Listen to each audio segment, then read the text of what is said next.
Água. Você já se hidratou hoje?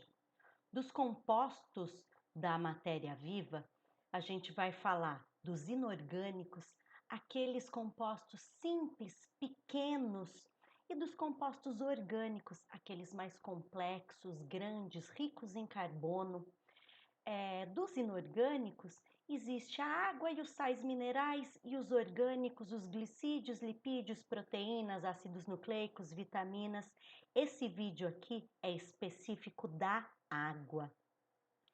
A água, ela apresenta inúmeras características químicas, como a polaridade. A polaridade é resultado dessa ligação covalente não linear que acontece entre o átomo de oxigênio e os dois hidrogênios, resultando em uma polaridade, ou seja, um polo apresenta uma carga parcial negativa e o seu polo oposto, aquele que tem os hidrogênios, uma carga parcial positiva, fazendo com que a água seja considerada o solvente universal.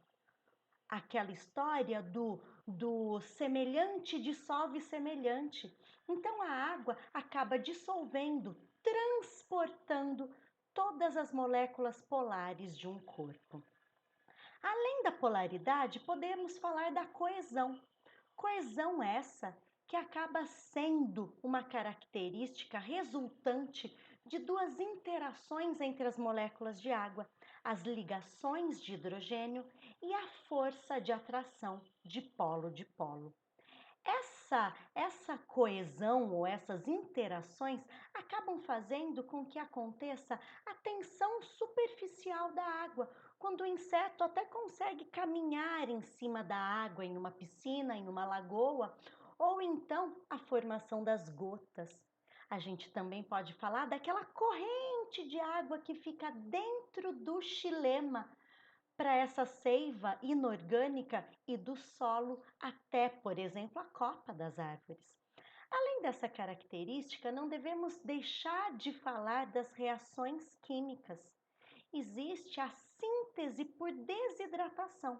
Um dos exemplos que a gente pode falar é a ligação entre os aminoácidos, a ligação peptídica, onde há uma síntese de proteína com a perda de uma molécula de água.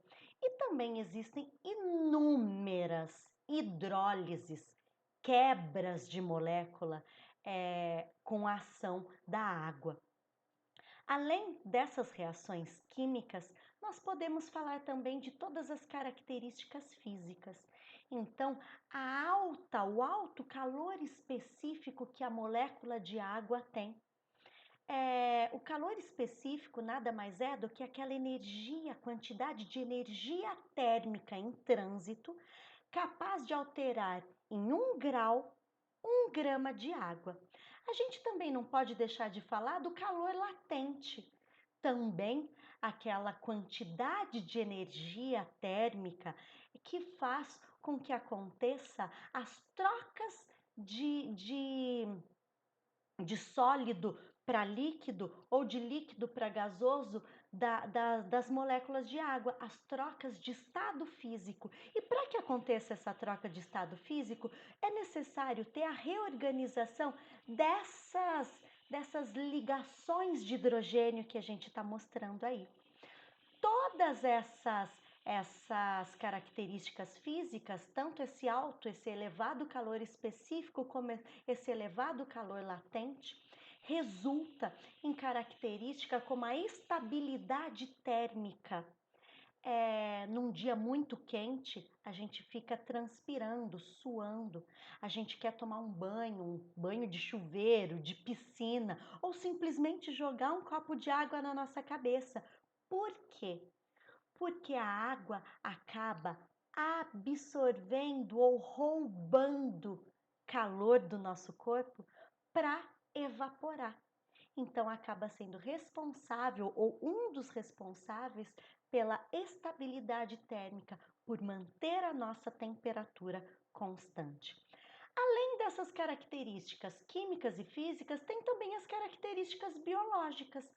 Por exemplo, A quantidade de água é diferente entre as espécies. Tem 3 fotos aí, fotos minhas. Então tem a primeira ali, é uma água viva. Essa foto foi tirada na Ilha do Cardoso, no litoral de São Paulo. A segunda foto, essa azul, foi tirada no Aquário de Lisboa, em Portugal. Essa terceira foto sou eu segurando uma caravela. Todos esses quinidários, eles não levam o nome de água-viva à toa. Eles apresentam aproximadamente 98% de água no seu corpo.